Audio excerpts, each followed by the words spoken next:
Oh, no, wait 2 minutes here. Like on. Hello, welcome everyone to the side event. Hello. I'll give them a second. Is there a?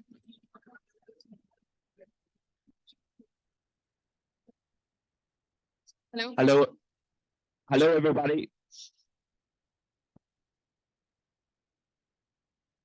Hello, welcome everyone to this side event on sharing Irish and Kenyan experiences of food systems transformation and the SDGs. But while I'm Cade Mila Falcho Hort Rove Galer, Kuigan Okad Shaw, Tommy Anna Sauce, Kunan Starch Show Right, Ladini Ogo, Kenya. We're delighted to be sharing this stage with young people from Kenya. My name is Trassa Cadigan and I'm from Cape Clear in Ireland. I've recently returned from working in Fiji with the UN Residence Coordinating Office, and I've just started my Master's in Food Security at the University of Edinburgh. I'll be co-moderating with Noel, who's beside me over here. Would you like to introduce yourself? Good morning, Trassa. So my name is Noel Banville, and I've recently just graduated from agricultural science in University College Dublin, and I currently work in Brussels as European Policy Executive with the Irish Farmers Association, which is Ireland's largest farmers organisation. And I'm also studying for my PhD in University College Dublin, where I'm researching Irish milling wheat. Thank you. Thank you, Noel. We're really looking forward to providing this space and opportunity for dialogue and to share tangible examples of what young people are doing in Kenya and in Ireland. We will be exploring areas of commonality and opportunities for youth engagement. But to start us off, I would like to welcome Minister Pippa Hackett, Minister for Land Use and Biodiversity, to give us our opening remarks. Thank you, Trassa. Good afternoon, everyone, and especially to all members of the World Food Forum Youth Delegation from Ireland and Kenya. Karibu Sana. I think it's a wonderful, I mean, look, it's standing room only. This is how important this event is, and great to see that collaboration and a continuation of the relationship that is there between Ireland and Kenya. It is amazing really to think that, you know, walking through the halls of FAO here this week and seeing the representation right across the globe, that this is only the second in-person iteration of the World Food Forum. So, you know, keep building on that and long may that continue. I think it's important that the broadest possible global representation, it is critical to the success of the World Food Forum. And I'm very proud to say that the Irish government was in a position to provide funding, the only country to do so, to support the participation of almost 100 delegates from 47 countries across the world, most of whom are from the global south. And I want to, you know, welcome my officials from my own Department of Agriculture in Ireland, and also officials here from the Kenyan Ministry of Agriculture. It's good that, you know, it's not just, you know, it's good that the adults, if you like, in the room are here to listen, because, you know, they are the people who form it, but we need to hear from the views of the youth, who, you know, the future is in your hands. So it is really important forum that is taking place. And that youth participation is essential to leadership and core to what this World Food Forum is about. So it is really great to be here. Ireland, as I said, has had a very long and positive relationship with Kenya. Indeed, I had the privilege myself of travelling to Kenya earlier this year to represent the Irish government at our St. Patrick's Day reception in Nairobi. That was part of a week-long visit to Tanzania and Kenya last March. And I think it is important to say that Ireland has always been a strong proponent of multilateralism. And one of our first actions as an independent state 100 years ago was to join the League of Nations. And since then, we've very much championed the democratic ideals and rules-based international order, which provide a framework of security in our world, particularly to small nations such as ours. And our recent term on the UN Security Council enabled us to reinforce our commitment to peacekeeping, peace building, and accountability. And as fellow UNSC members, we were honoured to work closely with Kenya on shared priorities, including peacekeeping, women, peace and security, and climate and security. And I think the events of this past fortnight and indeed the past couple of years have really highlighted in the most tragic of ways the importance of these shared priorities. As part of my visit to Kenya in March, I travelled to Naivasha to visit the Kenya Agriculture and Livestock Research Organization, or CALRO as it's more commonly known, and CALRO enjoys a very good relationship with our own agricultural researchers in Chagas. and working together to develop climate smart production systems to, not only increase farmers' productivity and productivity and profitability, but also to mitigate the effects and the impacts of drought. And I had a really positive meeting in Nairobi with your Kenya's Cabinet Secretary for Agriculture and Livestock Development, Matika Linchuri, and we spoke very much of how we looked forward to further developments and the sharing of knowledge over the coming years as part of our relationship and continuing that built relationship between Ireland and Kenya. And indeed, this event today and this week is a great example of that continued collaboration. But it is clear that there's absolutely lots of excellent work going on between Ireland and Kenya, but it's not enough. And on its own, it's not going to bring about the necessary transformation in our food systems. Our president spoke about at the opening ceremony on Monday. Changing our food system is not about adjustment. It's really about real systems change. And, it is up to you as young people to come up with those ideas and implement them on the ground for people across the world. As the president also said, we have to transform global agri-food systems so that they can be made fit for purpose, to tackle, the scourge of global hunger and food insecurity, and play a central role also in solving the global climate crisis and reversing biodiversity decline across the world, from Ireland to Kenya and beyond. And I agree with our president that in order to deliver successful food systems, we have to recognise the links between food insecurity, global poverty, debt, and climate change. We also have to encourage and ensure that we have meaningful and sustainable participation of the next generation, of your generation, in the agricultural sectors in Ireland and Kenya, because you are the ones who will lead that transformation. Your generation will be the ones that have to ensure that the technology and innovation work with ecology, not against it. That technology and innovation enhance the natural environment and respect nature's limits, rather than working to defy them. And your generation must also ensure that those technologies and innovations are accessible to all, no matter where in the world they are. That's why engagements like today's discussion and the active participation of your generation are so incredibly important. We need you on board, and our generations need to work together if we are to have any hope of addressing the mismanagement of water, land and food production of previous generations, and to ensure that the damage already done to our planet is not repeated by your generation. Youth engagement in sustainable agricultural production and in global food systems transformation will be fundamental to combating food insecurity, to the enhancement of our ecosystems, and to the protection of our natural environment that was once rich in biodiversity, but is now under severe attack from current ag-food systems, which continue, unfortunately, to accelerate climate change and biodiversity loss. So I want to conclude by commending you all for your participation, your engagement and leadership to date. And I really want to call on you to continue leading, to continue speaking out, and to continue working together across borders to address the challenges we face. We are in this all together, so we have to keep working all together. So I hope you have a wonderful week. I'm really looking forward to hearing the insights over the next hour or so. And certainly, your perspectives on where we're going, where we need to get to. And just thank you. Grau mila mahagav, asante sana.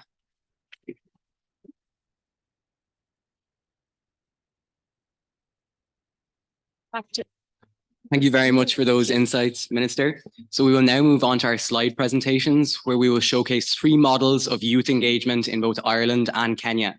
So first up, we have Elaine Houlihan, who's president of MOCRA, the Young Farmers Organisation of Ireland. So we'll hand over to Elaine. Thank you, Noel. As Noel said, my name is Elaine Houlihan. I am the national president of MOCRA na Firma, and I am a physiotherapist. I am not a full-time farmer, to surprise you all. I better get that out there. So my organisation is called MOCRA na Firma. We represent the young farmers in Ireland along with those living in rural Ireland. We do have clubs in urban areas as well. We have over 11,000 members, 150 clubs across Ireland. And the structure of MACRA, we are made up with a national council of 36 people. We have a board of directors of 14, and we have 3 national subcommittees. So those subcommittees are Ag Affairs, Rural Youth, and Competitions. I'll get into more about them in a few minutes.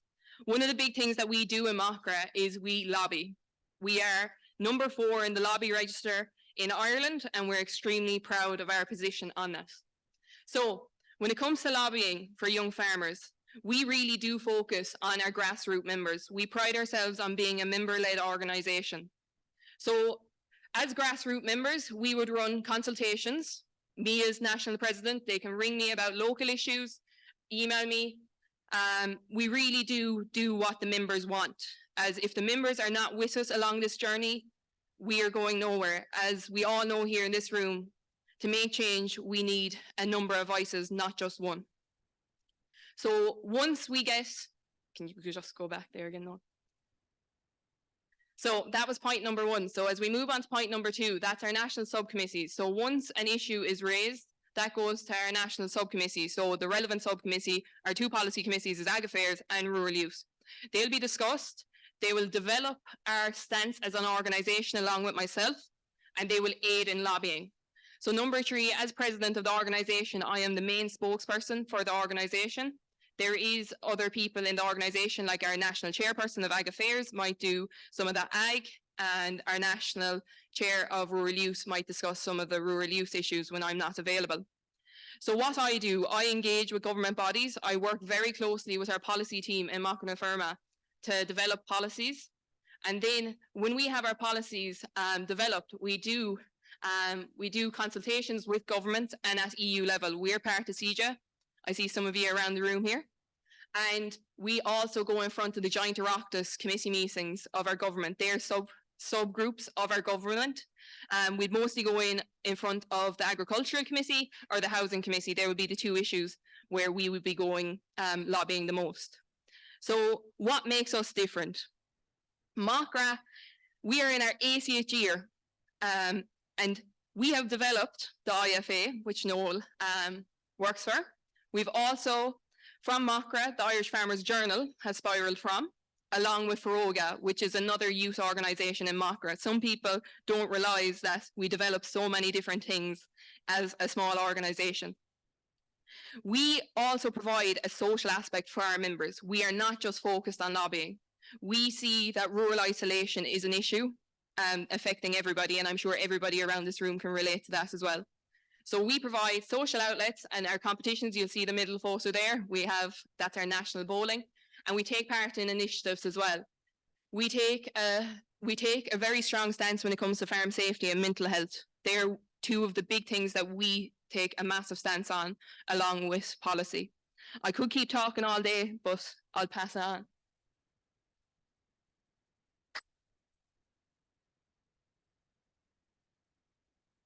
So thank you very much, Elaine, for an overview of such a great Irish agricultural youth organisation. So we'll now move on to Caitlin Breen, who's Airfield Estates Youth Activism Officer. And Airfield is Dublin's sustainable food system hub. So I'll hand over to Caitlin now. Hello, everyone. Thank you for being here today. As Noel mentioned, I'm Caitlin Breen, Airfield Estates Youth Activism Officer. Airfield Estate is an urban working farm and gardens based in Dublin City. We are a fully working farm. We have a dairy herd and a full organic farm. We have the goal of becoming Dublin's sustainable food hub in a world-leading sustainable food city. So as part of that, we have a huge amount of education within Airfield. So education is a massive part of our work. We want to educate people on where their food comes from, to bridge the urban-rural divide and connect consumers to producers, to give people a greater understanding of sustainable food and how to make sustainable food decisions for themselves and for their families. We also have a significant integration with education in Ireland. We have 12,000 students that pass through Airfield every year on school tours to learn about agriculture, to learn about biodiversity, and to learn about sustainable food. We also educate teachers, and so we aim to educate the whole population about sustainable food and sustainable food choices. So as part of my work, we have established Airfield Estates' first ever youth board. So our youth board is made up of 12 young people between the ages of 15 and 18-year-olds. And so they're from a very diverse background, from urban and rural backgrounds, from all over Ireland. So we have some members of the youth board who are from farming backgrounds and some who live very close to airfield in the urban environment. So our youth board has two goals. Their purpose is to bring the youth voice to our strategies and campaigns and how airfield is run and how our organization is managed. But also we aim to enable these young people to become future leaders and future activists in the space of agriculture and food sustainability. So as part of the work that the youth board will be doing, in their first year, they spent time as we were upskilling them. So they get workshops and they get many different chances to integrate to learn about food sustainability and to gain more skills in that area. But also this coming year, they will be running a campaign. So we spent a long period of time this year choosing a campaign based on a social issue from the communities of these young people that they saw that was relevant in the area of food sustainability and agriculture. So this campaign will be chosen and it will be run throughout the entire coming year. And something that we have learned in this process is that it's possible to involve youth in many organizations, but we are also conscious that youth must be given the resources to have meaningful impact. So once we get youth in the door and they are involved in conversations, we must also give them the resources to have meaningful impact and to use our platform as an organization to raise their voice. We've also learned that working with youth, we must allow for flexibility in a way that is different to when you have the staff members of an organization. We want to engage youth and we must make the necessary allowances to have youth at the table and to let them have an impactful voice at the table. At Airfield, we feel that the youth will be affected by the decisions that are made today, and therefore they must have a seat at the table to impact those decisions. I feel there's a lot to learn from each other and how we all engage youth throughout our organizations. I know I've learned a lot from Elaine and Makra and their 80-year history. So now we'll pass on to our Kenyan delegates to learn how youth engagement is done across Africa.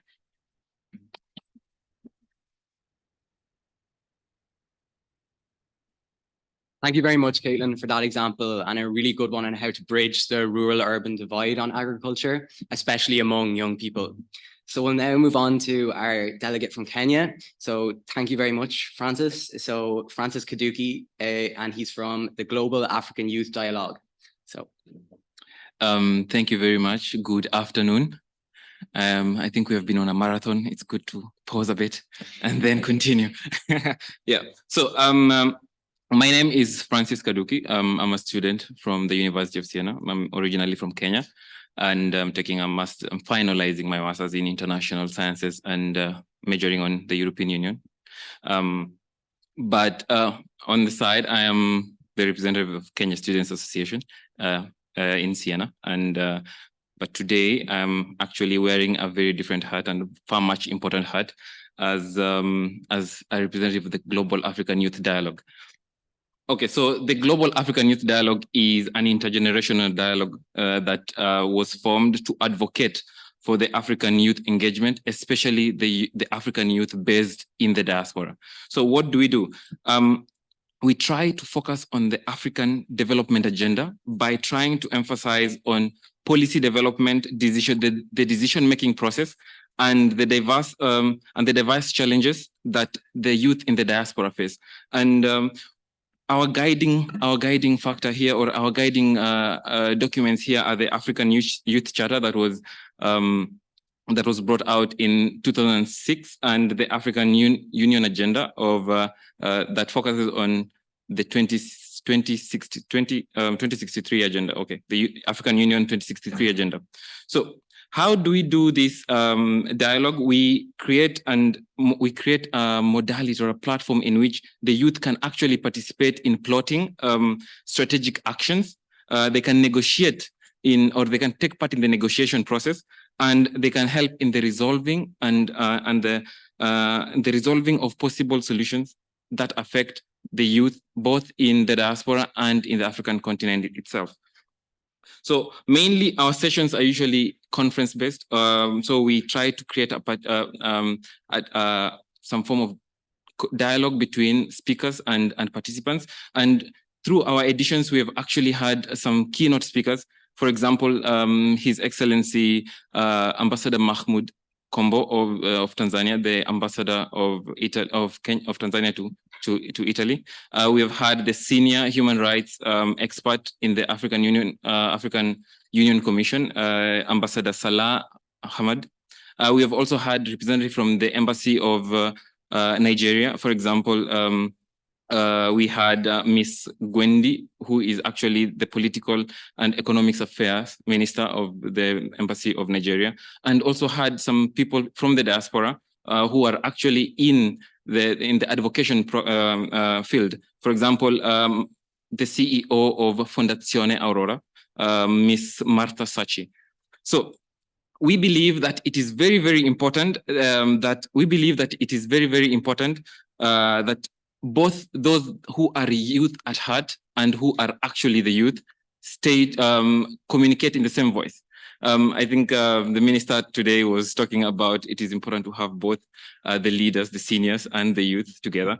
And we believe that it is important to actually engage the youth, because if the youth are not at the table, then they are on the table.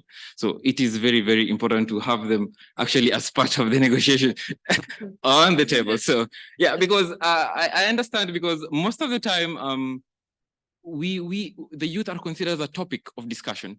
So you get into meetings and what you hear is today the agenda is the youth, and then the people who are talking about the youth are mainly youth at heart.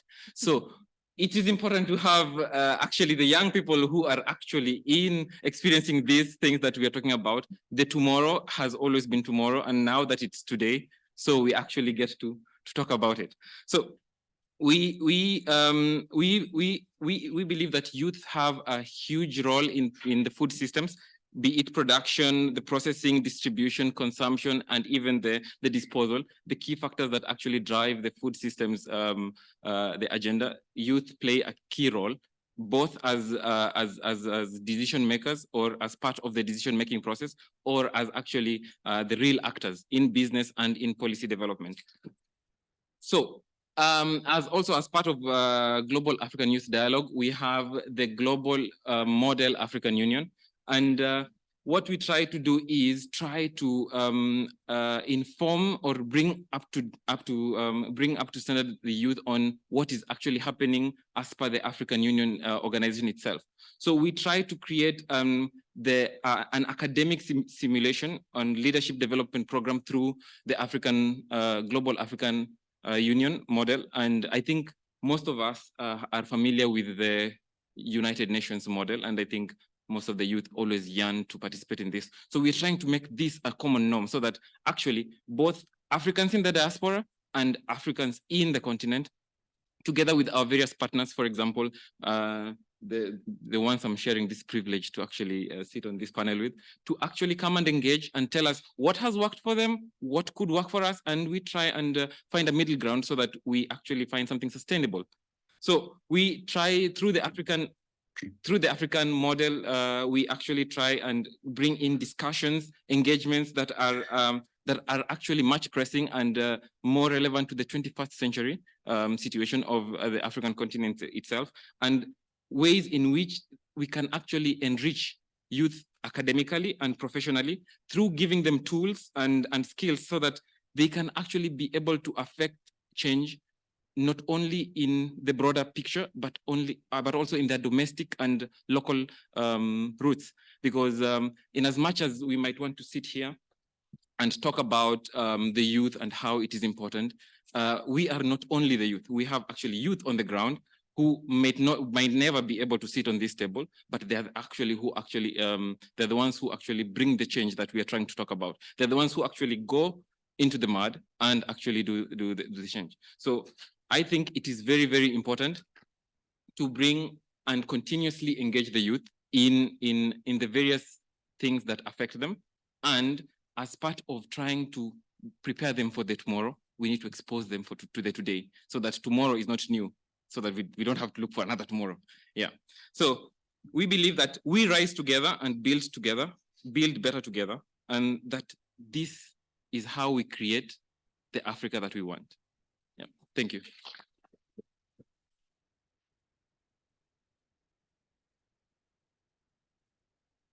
Thank you very much, Francis, for those examples as well. Especially your discussion on the dialogue was so important. I think that's something that Ireland could learn massively in terms of food system transformation, for there to be a body for young people to actually discuss a policy pathway forward. So I'll hand over to Trasa now again. Thank you, Noel. We'll now move on to our panel discussion, where we'll hear different perspectives on food systems transformations in both Ireland and Kenya. So I'll now ask the panelists to introduce themselves, and I'll start with Elizabeth. Thank you so much for giving me the floor. Good afternoon, everyone. I'm Elizabeth Mwende. I'm an agricultural engineer from Kenya. I am also the Global Youth Representative at the Stakeholder Engagement and Networking Advisory Group of the United Nations Food Systems Coordination Hub, whereby I am spearheading youth engagement within the hub. Thank you. Hi everyone, my name is Mohammed. I am 18 and I'm Ireland's United Nations Youth Delegate this year. So yeah, I'm going to wait. Thank you. My name is Billy Cronin. I'm a food science graduate from UCC, and I am an R&D scientist within Kerry Group.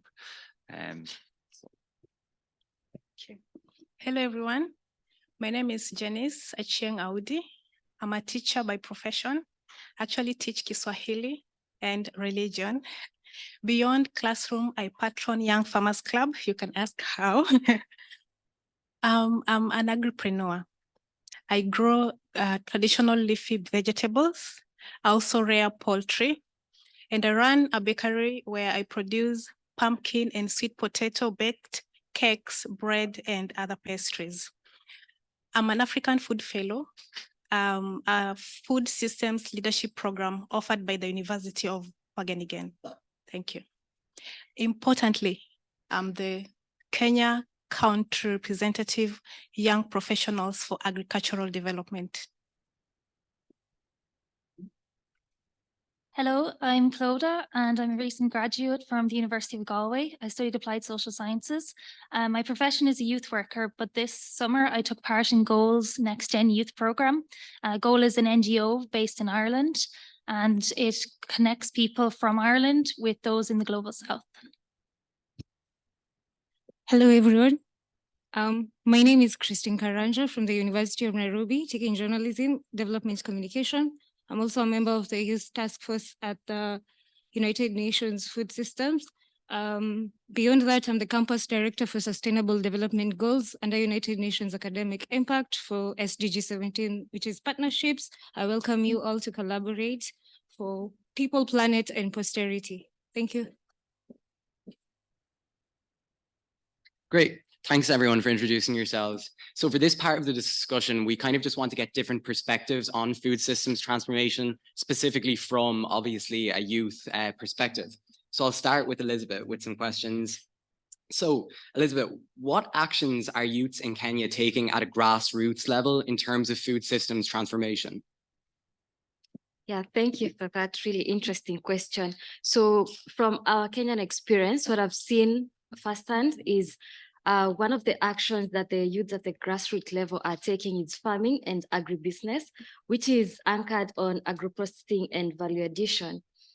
When it comes to financing this kind of initiative, what I've seen happening is pooling of resources in form of table banking within youth groups at the villages, you know. And while this may seem like a small effort, because usually it's involving very small amount of money, but then again, it plays a key role for them to get funding through other programs. Something that I've seen, for example, with the FAO, they had the NAP readiness program, which I was part of, and also other programs that are assisting young entrepreneurs in Kenya, for example, the government project, the Enable Youth program, and other programs, for example, the agribusiness program for the youths by the Kenya Climate and Innovation Center. So other initiatives by the youth are through the community projects, which are to empower the rural communities around them to take action for climate action in agriculture. For example, my organization, the Africa Climate and Environment Foundation, we have a capacity building program for rural youths on water and energy and food nexus, which is also commencing in January this year. Other initiatives include in the policy making process, whereby these youth groups, farmer groups at the rural level, they're coming together to engage with the county government. For example, the Kiambu County, I've seen farmer organizations, young farmers coming together to give input to what we call the county integrated development plans. These run for 5 years throughout the period of every government. And it leads the county in what the development plan for the 5 years is going to be. So some youths are coming together as a group to give input into that, and it's being taken up at the county. Other than that, young people are also taking part in advocacy by partnering with other youth organizations within the county. What I would say personally is the opportunities that still exist, because as much as we are having all these initiatives at the local level, there's still room for improvement and also room to do much more. So the opportunity here would be engagement with the national conveners, and I'm glad to see that we have the Kenya delegation around. So this would require an engagement framework whereby the youth organizations also come together to build up their collective voice. And we are currently in consultation with some of the youth organizations within the country, and we will be engaging further with the national convener. The other opportunity that exists is the need to now give a mechanism of the youth to get access to finance, especially this climate finance and adaptation finance in agriculture, and also technical support. And I suppose this would be further powered and enhanced when we come together within our network while engaging with the national convener. Thank you so much.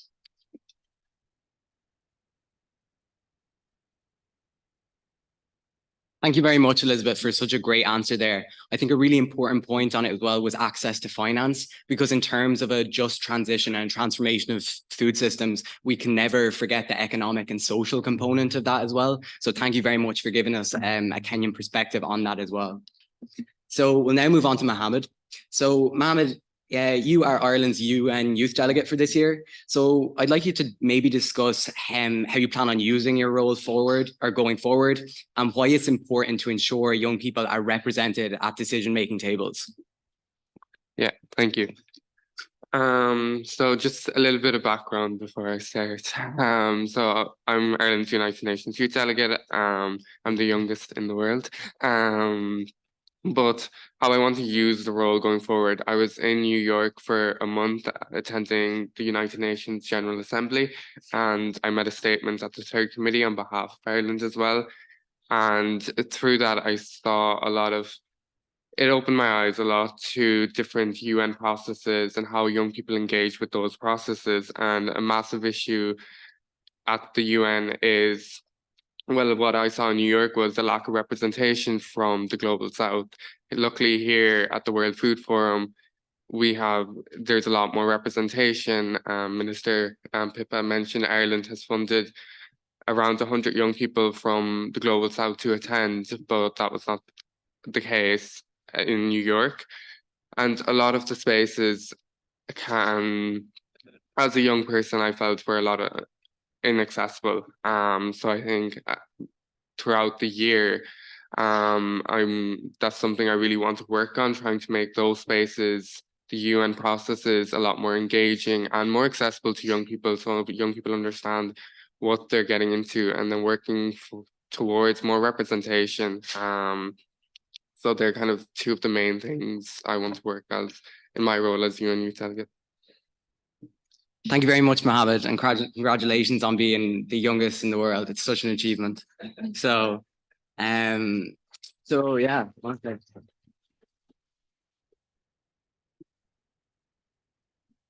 So now we'll move on to Billy, who's working with Kerry Group. So Billy, as someone involved in research myself as well, how do you see research and technology playing a role in food systems transformation across the globe? Yeah, thanks so much, Noel, for that question. Just to set the scene as well. So I'm an R&D scientist within the technology innovation team. So in essence, creating technology solutions for creating world of sustainable nutrition. And that's the key thing. I think like they're quite complex food systems. And I think we've seen, let's say, transforming food systems is really how we transforming how to operate dramatically, improving environmental, health and livelihood for society at large. So I think that's an important point. So it is complex. We do need to build resistant food systems.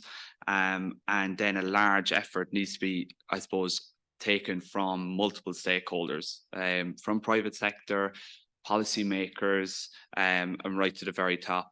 I think like connecting food research and policy, I think is a really important way going forward.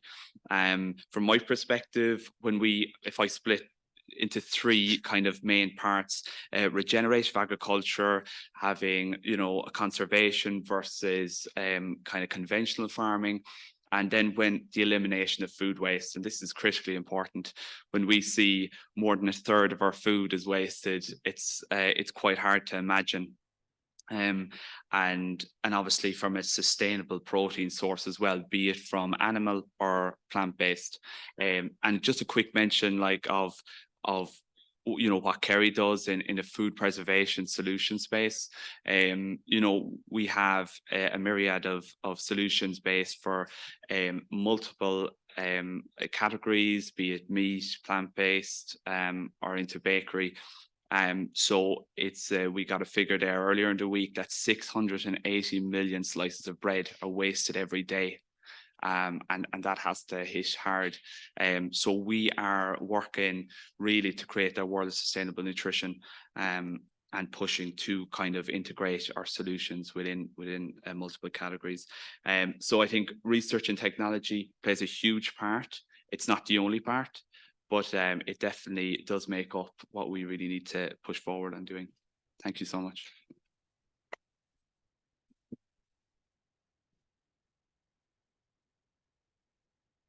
Thank you very much, Billy, and thanks for highlighting the role that we've kind of learned this week about food waste and what that is contributing in terms of emissions. I think it's something that the Irish delegation really learned was something that all the supply chain really needs to look at in terms of a whole systems approach.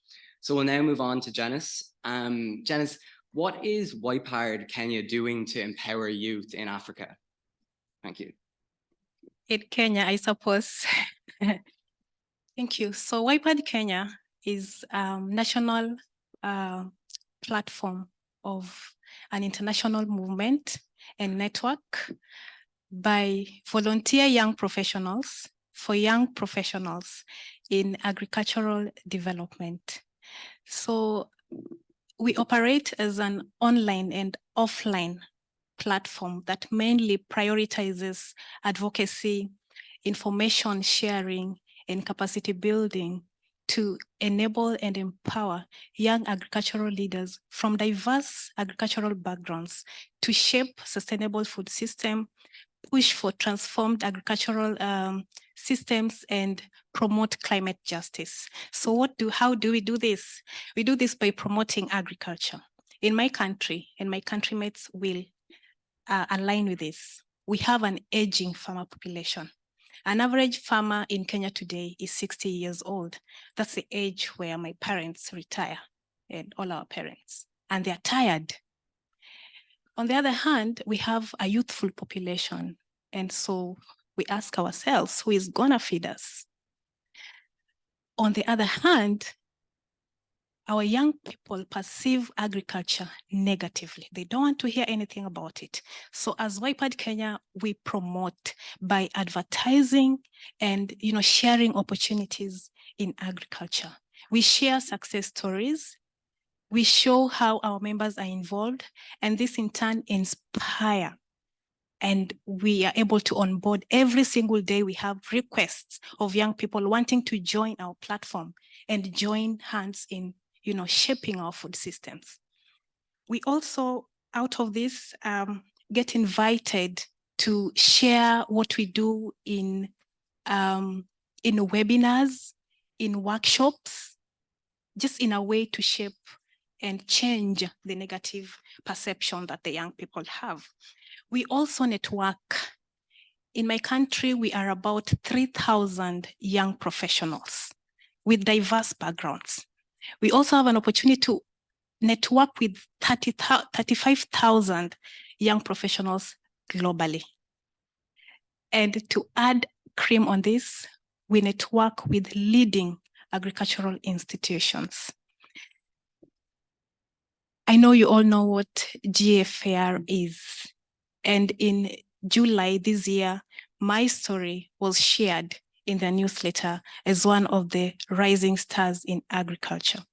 And this, when we shared on our platform, motivated other young people because they see that when they're in this space, they have a global platform. I am seated on this global table today, not as someone who studied agriculture, but because of the need to want to see change in a transformed future.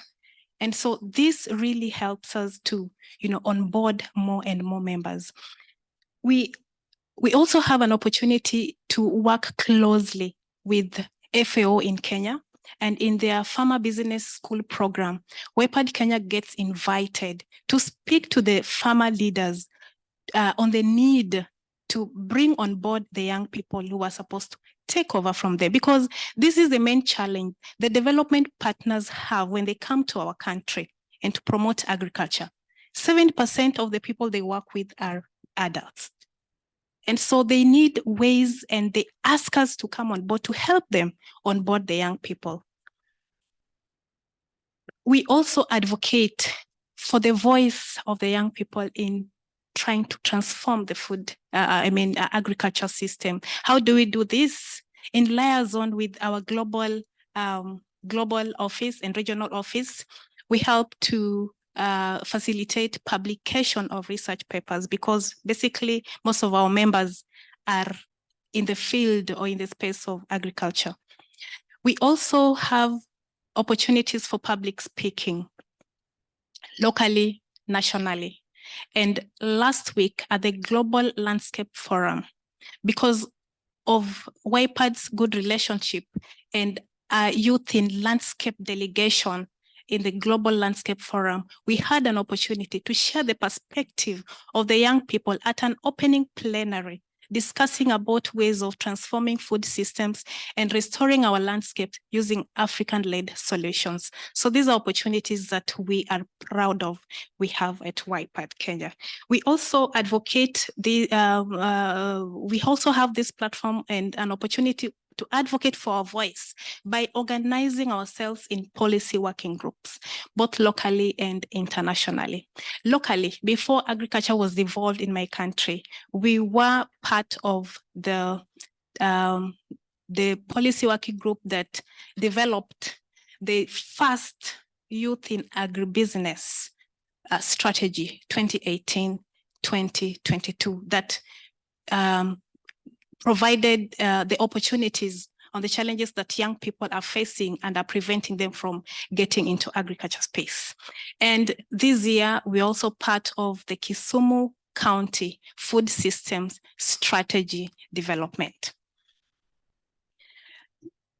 Finally, at WIPAD Kenya, we prioritize learning. And we learn new skills in every way that a young professional requires through our mentorship programs and collaboratively organizing and co-creating mentorship sessions, fellowship, and also internship. And this really help to, equip and re-equip our young professionals in their agricultural professionals. So I think WIPAD Kenya is really doing a lot, and we are looking forward to join hands with other networks in my country and other relevant stakeholders to just see our food systems transformed, not just to nourish our bodies, but to nourish the dreams, the aspirations, and the visions of the young people. Thank you.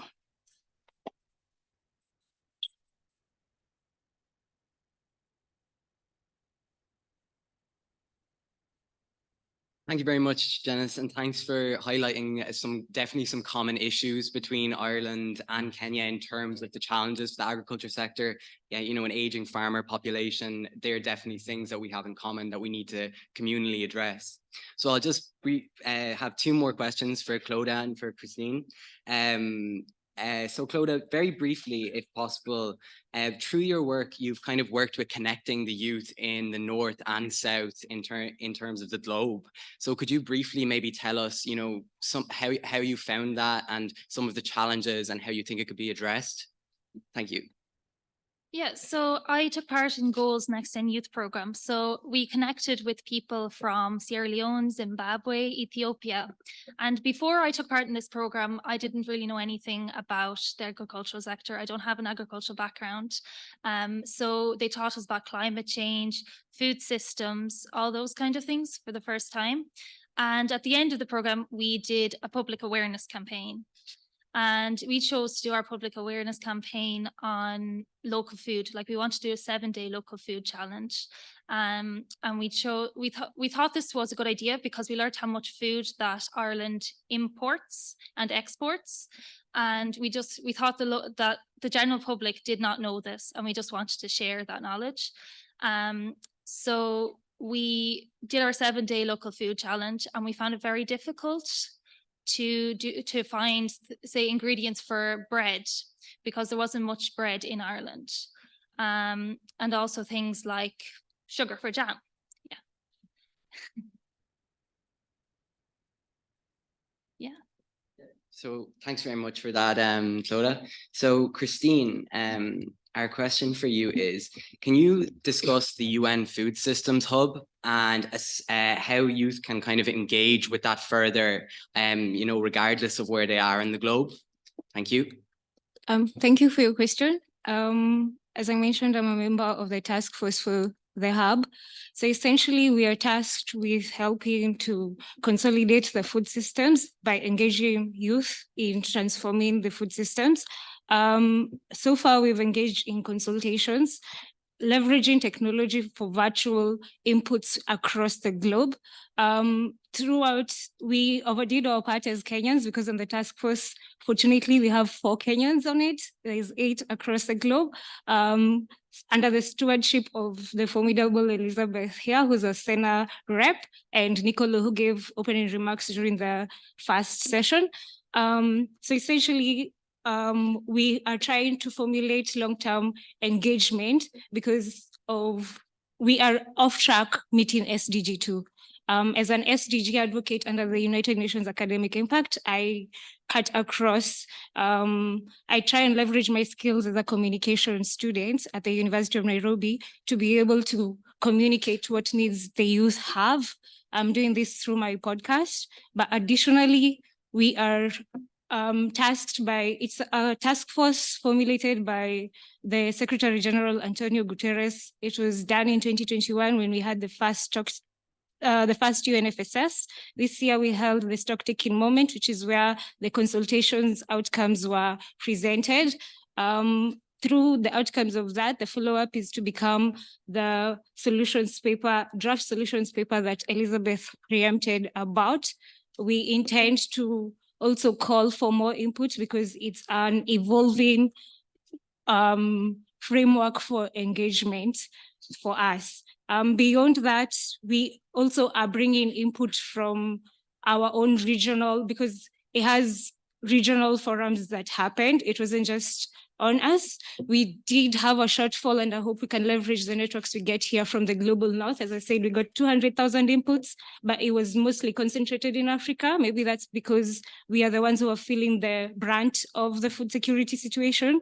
And we look forward to also having, the purpose of the task force is to have our voice included in the national pathways. So having Kenya delegation here is also something that you can play into, especially with the new government. As you said, it goes on for 5 years. Our government just came in last year. So whatever happened last year, the last term needs to also evolve even as we're giving inputs and be included going into the future, and so that we remain on track to achieve SDG 2. Thank you.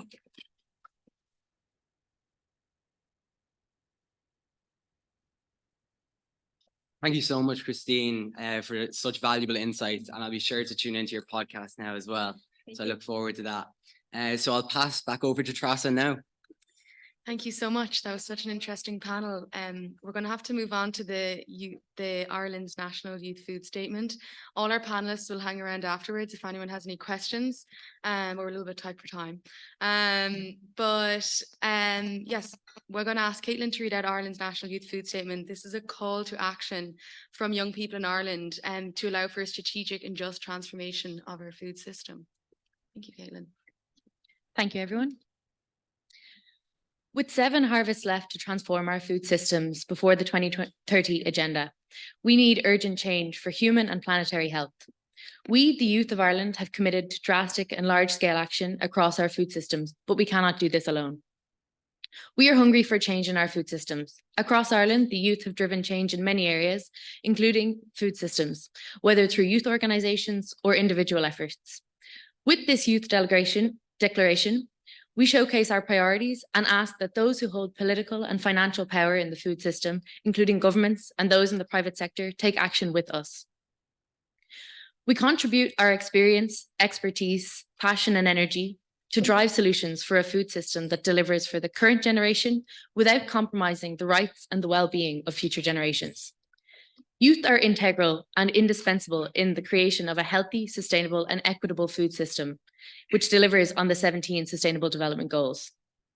Fundamental to all youth priorities is the ongoing need for youth to have a democratic, sustained, and consistent seat at the table. In policy and leadership of food systems, to not only be heard, but be part of the conversations.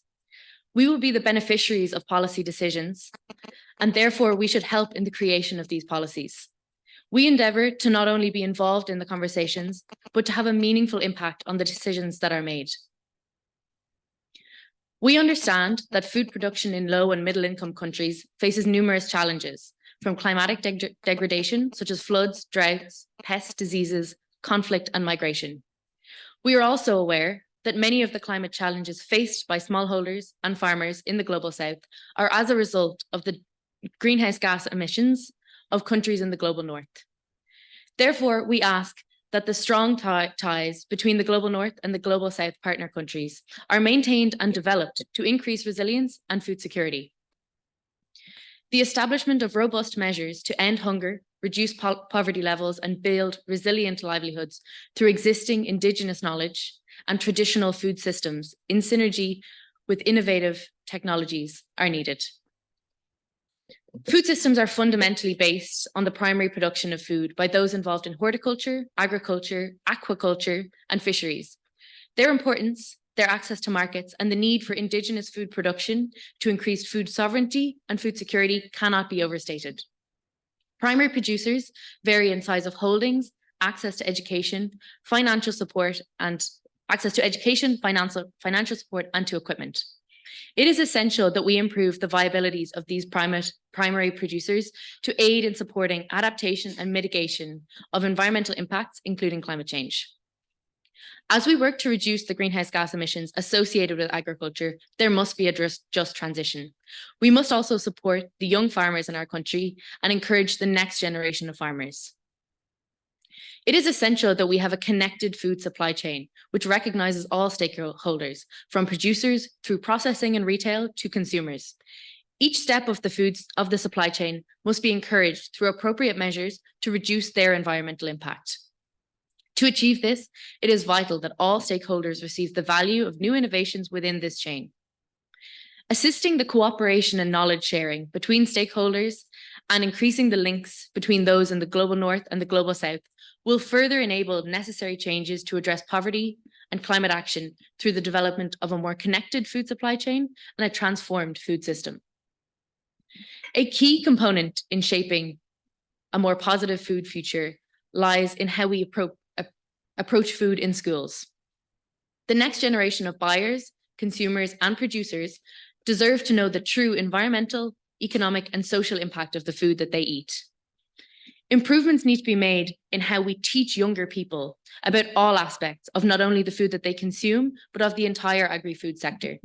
Collaborations with various stakeholders, including farmers, growers, and producers, are needed to help create an effective, up-to-date, mandatory food literacy education program, which is informed by both science and culture, and urgently embed this into the curriculum of both first and second level schools.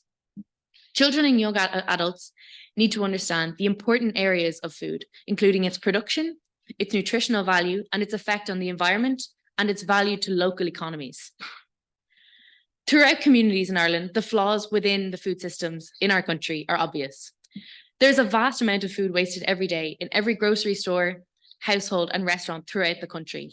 Our food systems are deeply flawed, resulting in millions of tons of food being wasted every year at production and household levels, while thousands of our citizens are struggling to afford groceries.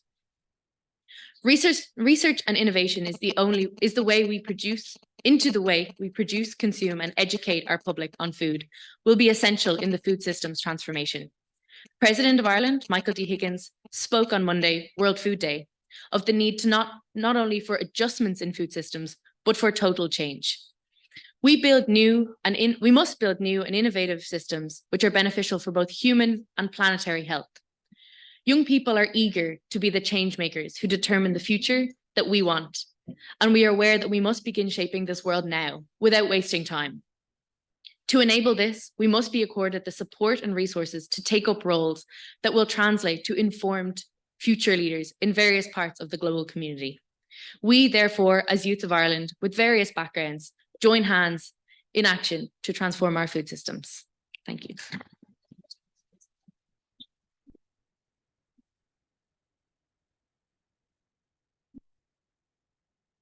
Thank you very much, Caitlin, for delivering our Irish statement.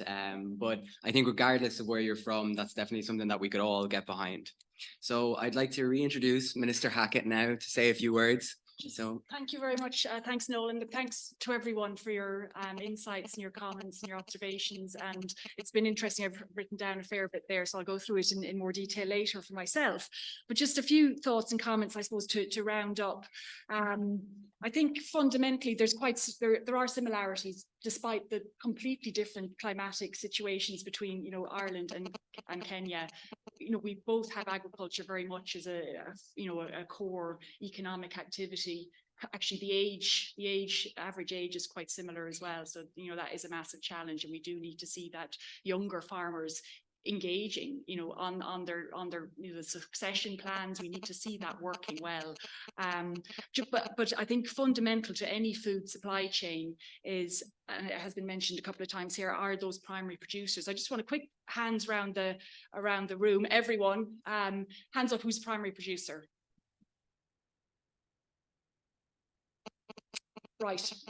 I just have a point on that, because while I spoke in my speech earlier on about the need for the broadest possible global representation, you have to have a broad representation on any forum that's talking about agriculture. And if you don't have primary producers on there, you're going to find it very, very difficult. And I say this as a farmer, married to a farmer. Farmers are slow to change, and we need primary producers to change how they farm, in a transition. It's a transitional process, but if we don't get that right, we can do what we like at the food processing level or in the supermarkets and all the rest of the supply chain. If we don't get the fundamentals right on the ground, we're goosed. So I would just give you that piece of advice. You engage with the primary producers from across the board, from all different types, whether it's regenerative, organics, biological, conventional, whatever you want to name them. Get them around the table, get them talking as well, because they'll all come with their different viewpoints.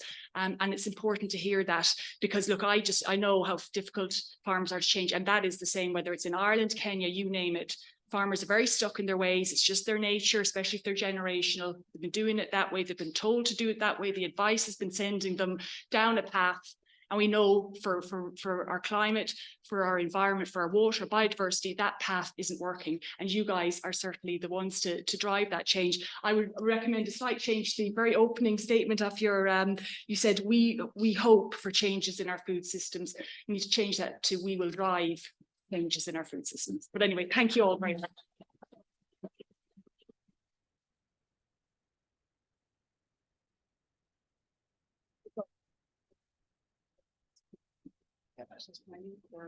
Yeah, we'll just continue to share.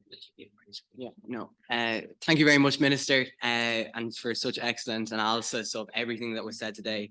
So that really concludes our event today, and thank you very much to all of our delegates and from Kenya, Ireland, and everyone else who made the effort to come today. So we hope everyone stays connected with us and stays in contact, and just to pursue more opportunities in the food system. We all know how valuable this sector is, and we need to keep it going, and we all need to be part of that.